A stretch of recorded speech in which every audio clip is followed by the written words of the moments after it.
Yeah, my favorite part of this passage was the fact that to help us make sense of what's going on, we're going to make an analogy to answering machines. And it's like, wait, now I have to think, what was it like back then? These little tapes, and you ran out of tape, you're like, oh, sorry, no more messages. Those are good days. Good days, I tell you. All right. Back in the day when we had the mini tapes. Anyone have mini tapes? Or is that you guys? Matt! Yeah. How old are you? 24. 24? Cool. When did that's cool. Alrighty, anyways. First paragraph is this debate, right? Should we strengthen copyright law or not? Who says we should strengthen it?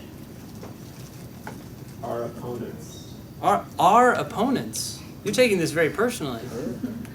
I'm thinking in the perspective of the author. You're thinking in the perspective of the author. Okay, so there are people who distribute documents online, and some of them are saying, hey, we got to strengthen copyright law because they want their documents protected. Cool? And the author of the passage is like, this is going to go against the whole point of the web, which is to be open and interactive. The second paragraph is posing the problem, right? It's okay to cite documents in a document that you write, but the web is unique because you get instant access to that document. That's the problem. It's the same as essentially distributing it, right? So, notice this. I hope you guys all saw this. If you didn't see this, you're not reading carefully enough. Just trying to be honest. 26 to 27. Let's see. Actually, I should go back even further to 23. If person A, the author of a document, puts the document on a web page, and person B, the creator of another web page, creates a link to A's document, is B committing copyright infringement?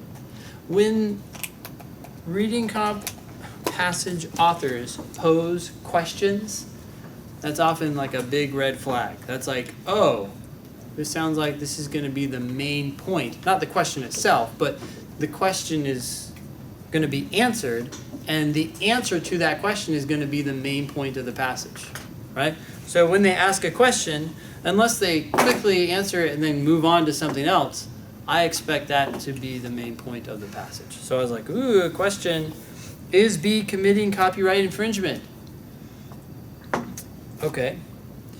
To answer this question, notice the author is not telling us the answer to the question. Instead, the author is saying to answer this question, it must first be determined who controls distribution of a document on the web. Again, my reaction was like, oh, you're not telling me the answer, you're telling me how we're going to find the answer. And these are all significant things because they reveal what the author is trying to say. Then the author goes into this whole like telephone analogy and basically concludes on line 40, right? Therefore, even if B leads others to the document, it is A who actually controls access to it. Hence, are you guys catching these conclusion indicators? What we just read must be what kind of part of the argument, by the way? It's got to be an intermediate conclusion, because if you have therefore, it's a conclusion, but now we have hence, so we're building off of it, which means it's an intermediate conclusion. Therefore, or hence, creating a link to a document is not the same thing as making or distributing a copy of that document. In other words, it's not being distributed by B, and so we don't have copyright infringement. Notice the next word on line 44, moreover. What's moreover going to do? Premises. Yeah, more evidence. So then we have some evidence, and for example on line 46, again, that's more evidence. Examples are always evidence. Then we get down to line 52. Changing copyright law to benefit owners of intellectual property is thus ill-advised because it would impede the development of the web as a public forum dedicated to the free exchange of ideas. Changing copyright law would thus be ill-advised. Do you remember what the debate was at the very beginning of the passage? Should we strengthen copyright law or not?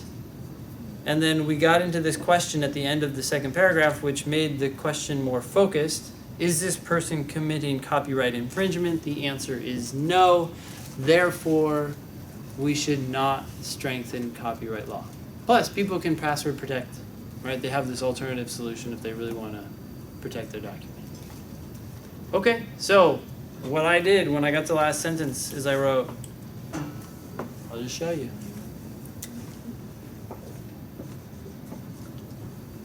MP, main point. I felt like that was it went all the way back to the beginning of the passage, right?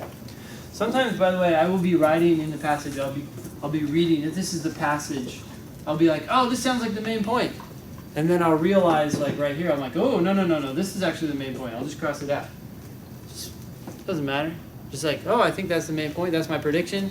But then as I go through the passage, I realize, no, the author is really using that to go on to some bigger point, right?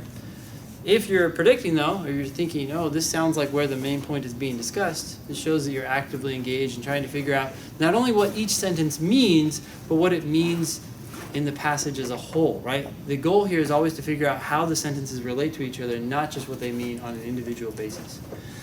If you're struggling with structure questions, the ones that ask you what's the primary purpose of the second paragraph, or what's the main point of the passage, or what's the primary purpose of the paragraph, you're probably not thinking enough about how the sentences relate to the other sentences, the sentences you've already read, right? Everything is given to you in the context of the other sentences. So you have to try to think about, okay, I understand what you're telling me right now in this moment. How does that relate to everything else, and where do I think you're going with this?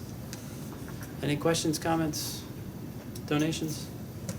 Never asked that before. I just thought I would throw that out there. Tip jar. We should put that right over there. That'd be great.